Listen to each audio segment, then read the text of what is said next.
Assalamualaikum warahmatullahi wabarakatuh. Selamat malam pemirsa. Senang sekali saya Indah Septirisani dapat berjumpa kembali dengan pemirsa dimanapun Anda berada dalam live dialog istimewa edisi hari ini. Apa kabar pemirsa? Semoga sehat selalu apapun aktivitas dan kegiatannya, semoga lancar dan tetap semangat untuk menjalani aktivitas di hari ini. Pemirsa, untuk edisi kali ini dengan tema kita banjir dan tanah longsor di Lebong serta rencana penanganan pasca bencana. Informasinya pemirsa, musibah banjir melanda Kabupaten Lebong 2 pekan lalu hingga mengakibatkan sebanyak 2.712 warga ini sempat mengungsi. Dan pemirsa, lebih dari 5 kecamatan ini terdampak banjir, diantaranya itu ada Topos, Uram, Lebong Sakti, Bingin Kuning, dan Rimbo Pengadang. Nah tentunya pemirsa, banjir ini dengan ketinggian mencapai 1,5 meter merusak sawah dan infrastruktur umum lainnya. Tentunya selain banjir, ini juga ada musibah longsor yang terjadi di beberapa lokasi dalam wilayah Kabupaten Lebong. Untuk terkait mengenai hal ini, tentu kita akan langsung berbincang bersama dengan narasumber spesial kita. Kita sapa terlebih dahulu ada Kalaksa BPBD Lebong, Bapak Tamtomi. Selamat pagi, Pak Tamtomi. Selamat pagi. Bagaimana kabarnya? Sehat? Sehat, alhamdulillah. Selanjutnya juga ada Pak Kadinsos Lebong. Selamat malam, Pak Ahmad.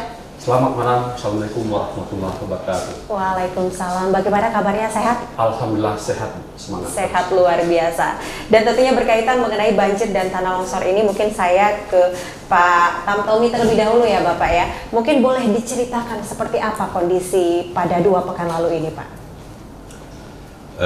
Pada hari pagi Selasa kira-kira jam setengah 7 mendapat telepon dari Bapak Bupati bahwa ada kejadian bakal menimpa Lebong itu di wilayah hilir itu banjir bandang.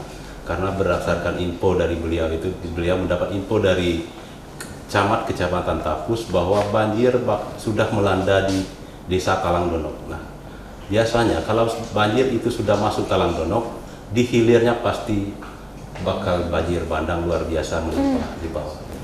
Dengan perintah Pak Bupati, langsung kami menghubungi stakeholder yang ada di lapangan, dan kami juga sudah menjalin kerjasama dengan pihak TNI, Polri. Nah, dan sudah membuat grup di WhatsApp untuk penanggulangan. Dengan mendapat informasi itu langsung kami sebarkan bahwa kita dalam siaga banjir itu. Nah, dari kami juga sudah menggerakkan personil, dan Pak Kapolres dengan polsek-polseknya sudah diinikan, Pak Dandim sudah menggerakkan dan rame-rame di bawah untuk siaga di lapangan. Kayaknya kita saat itu pagi itu menyambut kedatangan banjir hari pagi itu. Jadi karena informasinya biasanya pengalaman kita, kalau terjadinya di jam setengah 7 di Tapus, 3 jam sampai 4 jamnya baru sampai di daerah-daerah yang rawan itu, daerah Talanglea, Ujung Tanjung itu. Di saat mulai dari jam 7 sampai jam 9, jam 10 itu kita sudah standby di lokasi. Dan menyampaikan dengan masyarakat bahwa bakal terjadi banjir bandang di daerah kita. Jadi sudah siaga dari pagi hari itu ya Pak ya? Dari pagi kita sudah siaga, sudah menyampaikan dengan warga, dengan perintah Bapak Bupati tadi kami menggalangkan dukungan-dukungan dari stakeholder itu. Nah, tetapi dalam hal ini biasa di masyarakat kita kan kadang-kadang ada yang percaya, ada yang tidak melihat. Memang hari itu tidak ada hujan di hilir, tetapi hujan itu tidak ada hujan. Pagi itu gerimis saja. Tetapi malam tadinya di daerah Tapus, hulunya air Talu itu hujan lebat dari sore sampai pagi. Nah, ini terjadi banjir bandang. Nah, banjir bandang ini sebenarnya beda dengan banjir biasa. Kalau banjir bandang ini disertai hujan lebat, disertai dengan longsor. Longsor sempat menutup aliran anak-anak sungai ini. Nah, saat terhalang dengan longsor itu, tembus air itulah mengakibatkan banjir bandang itu. Tapi kalau banjir biasa itu aliran permukaan terus ke sungai langsung mengalir. Kalau ini tidak, airnya itu terhambat dulu dengan tertutupnya anak sungai dengan longsor, barulah itu dengan mendadak banjir. Itu namanya banjir bandang. Keesokan harinya pun terjadi banjir bandang itu. Nah, musibah banjir yang terjadi di Topos 2 pekan lalu ini kabarnya adalah terparah kedua di dalam sejarah Lebong. Apakah benar ini Pak? Betul, dalam beberapa tahun terakhir ini, puluhan tahun terakhir ini, itu pernah terjadi di tahun 95. Tahun 95 itu hampir sama, karena kejadian itu di tahun 95 itu Desa Talangdonok Talangdonok ya, itu sempat habis diterjang banjir itu banjir bandang juga. Nah, Talangdonok satunya itu masih tertinggal. Kalau Talangdonok yang pertama itu dulu sempat direlokasi, tidak bisa diinikan lagi karena sudah tersapu banjir bandang tahun 95, dan saat itu juga banyak makan korban. Lokasinya yang terdampak itu hampir sama. Hampir sama ya? Hampir sama. Dan lebih parah daripada 2 pekan lalu? Kalau saat itu dampaknya lebih parah, tapi kemarin kalau debit airnya hampir sama. Hampir sama. Baik, saya beralih ke Pak Ahmad. Pak Ahmad, ini kan banjir selalu tentunya menyisakan duka bagi warga. Ini seperti apa kondisi terkini masyarakat Lebong yang menjadi korban banjir kemarin? Ya, kalau kondisi terkini masyarakat korban banjir di Kabupaten Lebong, alhamdulillah sudah mulai kondusif.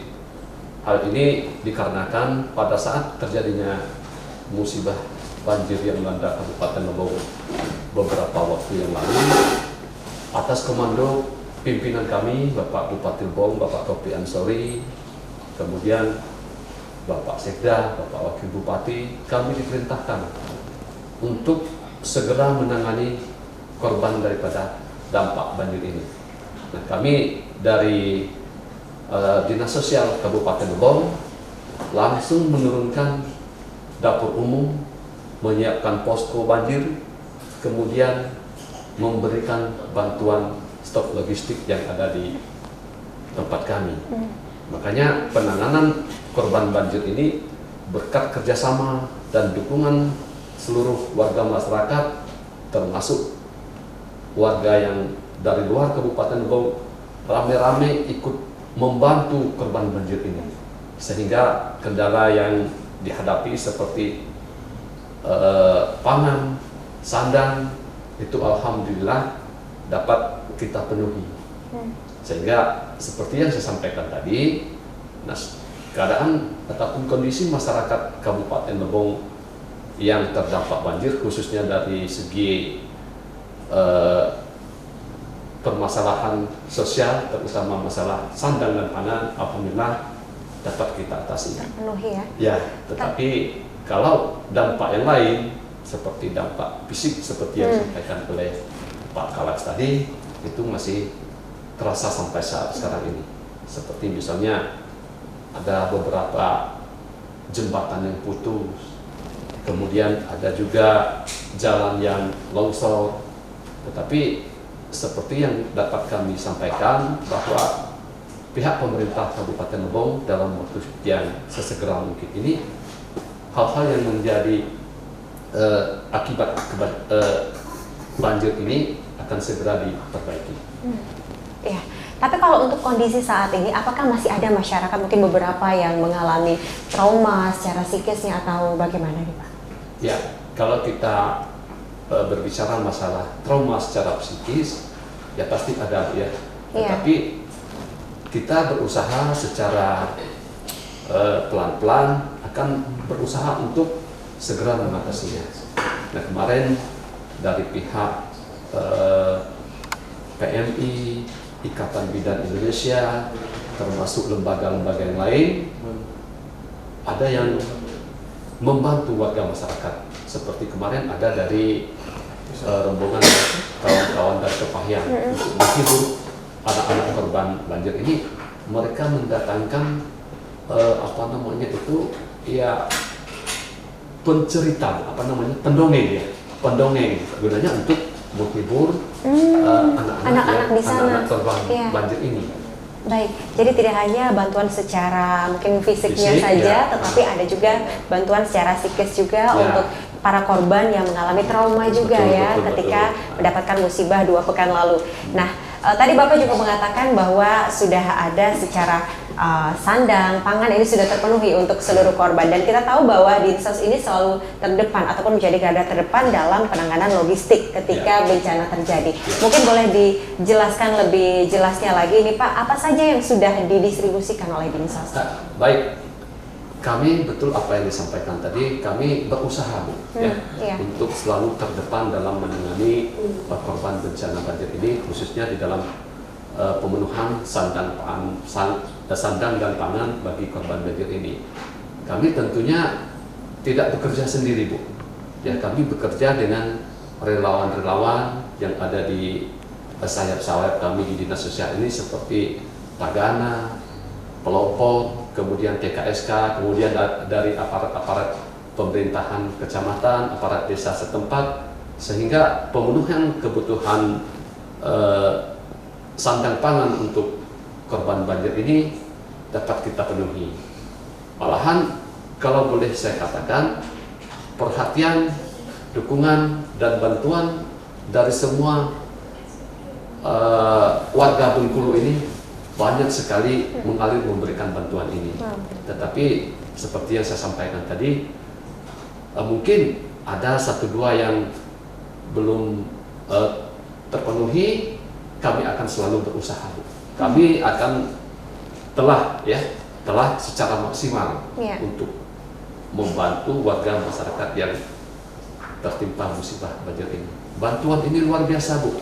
Kami merasakan sendiri dari kawan-kawan pemerintah kota Bengkulu, dari Kapolda, kemudian dari pemerintah Kabupaten Rejang Bupati, dan warga kelompok-kelompok warga masyarakat berdatangan untuk memberikan bantuan korban banjir ini.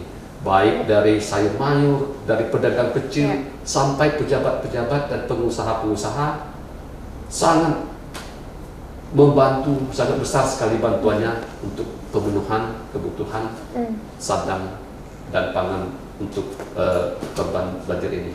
Kami merasa dengan kejadian ini ada hal positif yang kami rasakan Bu, bahwa kami mengalami musibah banjir ini, kami merasakan uluran tangan para donatur ini, sehingga ya kami mewakililah dari warga masyarakat Lebong mengucapkan terima kasih yang sebesar-besarnya kepada para donatur ataupun penyumbang khusus masalah logistik sandang dan pangan. Iya. Dan tentunya tidak hanya pemerintah saja, tetapi semua elemen masyarakat, stakeholder terkait ikut andil dalam tentunya memberikan bantuan kepada seluruh korban ya Pak ya.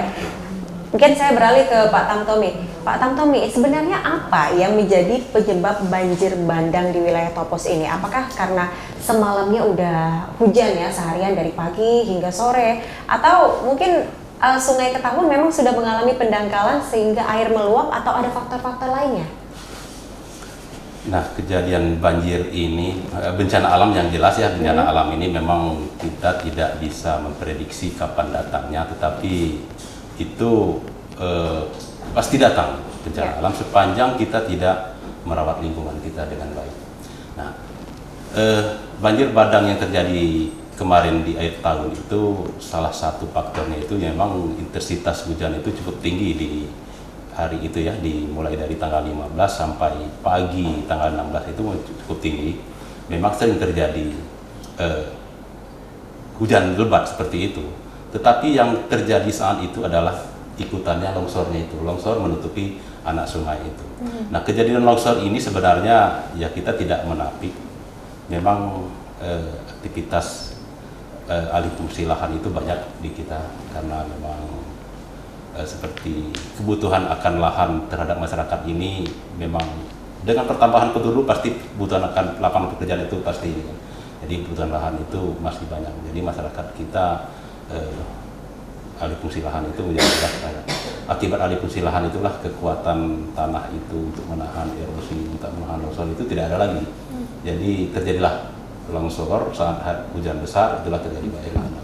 Kalau untuk air Ketahunnya sendiri sih sebenarnya tidak terlalu ada pendangkalan sebenarnya, karena di situ kan ada bendungan PLTA itu untuk menahan sedimentasi sungai, sudah menampung material-material lumpur segala macamnya, ada PLTA musi ya, tes itu sebenarnya salah satu fungsi waduk sebenarnya atau sungai. Sebenarnya itu sangat bagus dibangun kembali atau mungkin dibangun waduk di atasnya lagi lebih bagus lagi, karena pengalaman kemarin kalau ada waduk atau bendungan di hulu, air yang atau banjir yang datang itu bisa tertahan dulu, bisa menyebar dulu di waduk, akhirnya nanti akan perlahan-lahan baru mengalir ke hilir. Jadi dampaknya tidak terlalu begitu luas di masyarakat. Nah, itu dengan adanya PLTA tes itu kemarin, itu salah satu membantu kita. Jadi dampaknya tidak terlalu besar di bawah. Jadi saat air datang sempat tertahan di PLTA, bendungan PLTA itu sangat membantu sekali adanya PLTA. Dan di bantaran sungai Ketahun itu kita sebenarnya sudah bangun, pemerintah Kabupaten Lebong sudah bangun pelapis-pelapis dalam bentuk bronjong gitu, tapi dalam bentuk sederhana dan tidak seluruhnya. Nah, dengan ada banjir kemarin banyak yang rusak tuh dengan kekuatan banjir. Jadi selain juga hujan yang intensitas hujan yang cukup tinggi, kemudian juga ditutupi oleh longsor itu ya Pak ya, sehingga ini mengakibatkan banjir di beberapa kecamatan di Kabupaten Lebong. Baik, nah ini untuk penanganan yang dilakukan oleh BPBD Lebong saat bencana kemarin ini seperti apa? Berapa hari tim BPBD turun langsung ketika kejadian ini Pak? Kalau bencana kemarin yang kita lakukan, pertama itulah saya sampaikan tadi, kami langsung koordinasi dengan pihak-pihak lapangan yang ada di bawah, dengan pihak TNI, Polri, kecamatan, desa. Kami langsung menghubungi lewat medsos yang kita bangun kerjasamanya itu. Nah, di situ kita sudah mengerahkan seluruh potensi SDM yang kita punya, kita standby di lapangan, dan saat kejadian bencana, saat itu juga kita sudah mulai memperingatkan masyarakat dan wanti-wanti jangan sampai ke di sungai atau segala macamnya, dan kita siap untuk mengevakuasi. Nah, saat terjadi bencana itu langsung kita evakuasi terhadap masyarakat yang terdampak, menyelamatkan kelompok-kelompok rentan seperti lansia, ibu hamil dan anak-anak itu langsung kita evakuasi ke tempat aman dan menyelamatkan barang-barang berharga, ikut membantu menyelamatkan barang-barang berharga dari masyarakat yang terdampak. Berarti untuk evakuasi ini selama berapa hari kurang lebih kemarin itu Pak? Evakuasi kalau untuk korban kita hanya 1 hari karena satu hari itu aja, karena sifat banjir kita ini beda dengan banjir yang di hilir. Kalau banjir di hulu ini kejadian banjirnya 1 sampai 2-3 jam itu sudah mereda karena airnya itu cepat surut, banjir cepat naik tapi cepat turun. Tetapi banjir yang kita ini karena perbedaan tingkat elevasinya cukup tinggi, jadi daya rusaknya itu tinggi juga. Beda dengan hilir. Hilir ini hanya ngangkat aja air, tetapi hanya merendam, tetapi daya rusaknya mungkin lebih kurang. Lebih kecil, tapi ya? kalau kita ini mana debit airnya tinggi, daya rusaknya karena arusnya deras. Itu yang membuat yang bahaya tinggi yang kita, dan surutnya juga cepat juga. Itu dia mengakibatkan kerusakan yang cukup parah ya ketika banjir terjadi. Baiklah pemirsa, nanti akan kita lanjutkan kembali perbincangan kita di pagi hari ini dengan tema kita banjir dan tanah longsor di Lebong serta rencana penanganan pasca bencana. Pemirsa jangan kemana-mana, tetap bersama kami di Live Dialog Istimewa.